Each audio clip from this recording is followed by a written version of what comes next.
this is Dipali and I am into dance and fitness professionally since 2002 and I am a certified trainer in fitness and dance both. Also, I am a Zin member, that is a Zumba instructor. Okay, so I am here to share my knowledge and my experience to you about fitness, about some health tips and dance of course. Fast results नहीं, no guys no, don't ever do it. अगर आप एक दिन में morning में अच्छा workout कर रहे हो, समझो 1 घंटा जुम्बा कर लिया, 1 घंटा पूरा वेट ट्रेनिंग कर लिया, कुछ भी 1 घंटा आप अगर अपना 100% उसमें दे रहे हो, उसके बाद में इमिजिएटली आपको कुछ नहीं करना. आप अपना रेगुलर एक्टिविटी जो दिन में हम करते हैं, जो हमारे कुछ काम रहते हैं वो आप कर लीजिए, लेकिन कोई भी फिजिकल एक्टिविटी जैसे एक्सरसाइज आप कंटिन्यू मत करिए 1 घंटे के ऊपर. अगर आपको कुछ करना ही है उसके बाद में भी 1 घंटा रिगरस एक्टिविटी के बाद आपको कुछ करना है तो आप कर सकते हैं थोड़ा प्राणायाम, ब्रीदिंग एक्सरसाइजेस और थोड़ा मेडिटेशन कर सकते हैं. That is very helpful.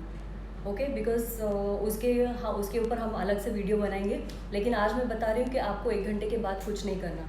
अगर आपको दिन भर में वो सेम डे में आपको कुछ जल्दी रिजल्ट चाहिए, आपको कुछ इवेंट है जिसके लिए, या शादी ऐसा कुछ भी इवेंट है जिसमें आपने टारगेट रखा है कि इतने दिन में इतने कम करना है, तो आप कर सकते हैं कि शाम को कुछ वर्कआउट कर लीजिए, वो भी थोड़ा सा लाइट कर लीजिए.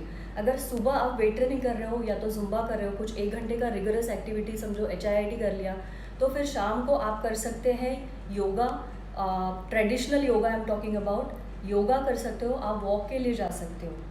ठीक है, बाकी कोई भी रिगरस एक्टिविटी सेम डे में मत करिए गाइस.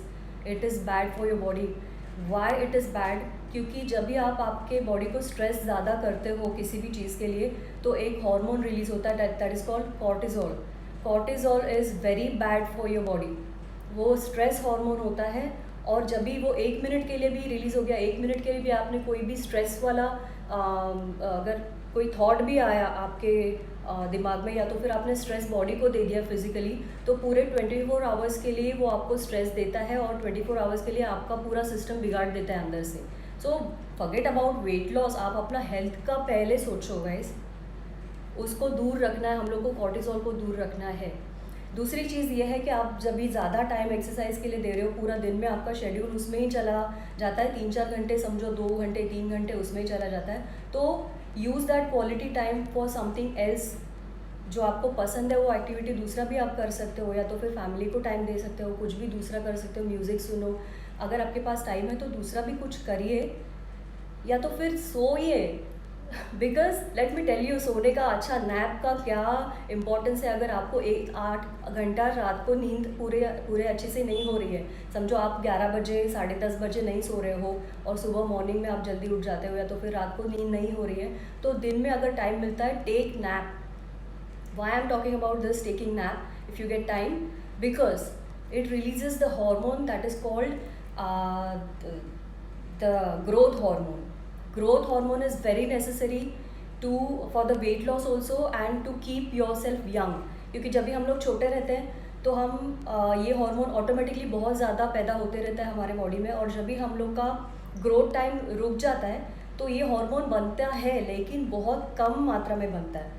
तो हम लोग को क्या करना है, अभी हम लोग जब भी पूरा अच्छे से रेस्ट लेते हैं, थोड़ा सा नैप भी ले लेते हैं, अगर रात को नींद नहीं हो रही तो दोपहर में आप अच्छे से नैप ले लीजिए, तो फिर आपका ये ग्रोथ हार्मोन और ज़्यादा वर्क करेगा, आप यूथफुल दिखोगे और आपका वेट लॉस भी होगा. I am talking about fat loss. एक दिन में बहुत 3-3 4-4 घंटे, 2 घंटे भी नहीं करना चाहिए.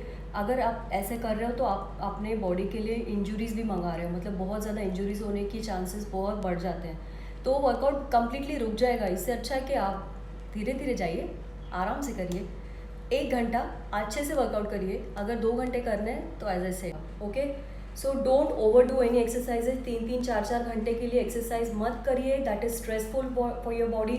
You are losing out your muscles. इससे आपका फैट लॉस नहीं होगा, आप मसल लॉस कर रहे हो, और इवेंचुअली जब भी मसल लॉस होता है बॉडी में, तो उसके बाद क्या होता है, हम कुछ दिनों के बाद में फैट ज़्यादा पुट ऑन करने लगते हैं, क्योंकि muscle percentage is very important for your body. अगर वो रिटेन नहीं हो रहा, अगर हम लोग मसल परसेंटेज ज़्यादा बढ़ा नहीं रहे, मतलब उसको इम्प्रूव करने की कोशिश नहीं कर रहे, तो फिर आपका फैट बढ़ते ही जाएगा और रिजल्ट मिलना उल्टा हो जाएगा कि आपने जो फैट लॉस के लिए शुरू किया था वो उल्टा रिजल्ट्स मिलेगा. So please guy, no exercise for more than 1 hour in one day. If you want to do one exercise in the morning and one workout regime in the evening time. Workout slot जी वो भी है, हम लोग शाम को रखेंगे और वो हम कोई लाइट वर्कआउट रखेंगे. एक ही रिगरस वर्कआउट, एक लाइट वर्कआउट. जो HIIT की हम बात करते हैं वो भी वंस अ वीक या तो फिर वंस इन अ फोर्थ ही करना है. ज़्यादा HIIT भी अच्छा नहीं. दूसरी चीज़ ये है कि अगर आप बॉडी के लिए बहुत ज़्यादा स्ट्रेसफुल वर्कआउट बहुत कर रहे हो, बहुत टाइम से कर रहे हो और कोई रेस्ट नहीं मिल रहा, तो again for women you are inviting a very big problem with your hormones. क्योंकि क्या होता है कि बहुत ज़्यादा रिगरस एक्टिविटी आप 3-4 घंटे दिन के कर रहे हो, रेस्ट नहीं मिल रहा है, स्ट्रेसफुल बॉडी भी है, स्ट्रेसफुल माइंड भी है, तो हॉर्मोन्स में पूरी गड़बड़ी हो जाती है और फिर आपके इरेगुलर पीरियड्स एंड देन उससे रिलेटेड जो भी इश्यूज होते हैं, PCOD, ये वो सब आप बुला रहे हो. क्यों कर रही हो सब? तो प्रॉपर रेस्ट ज़रूरी है, प्रॉपर डाइट ज़रूरी है और प्रॉपर एक्सरसाइज इन टाइम ज़रूरी है. तो नेक्स्ट हम बात करेंगे ज़्यादा फैट डाइट्स के बारे में. So for today that's it, bye.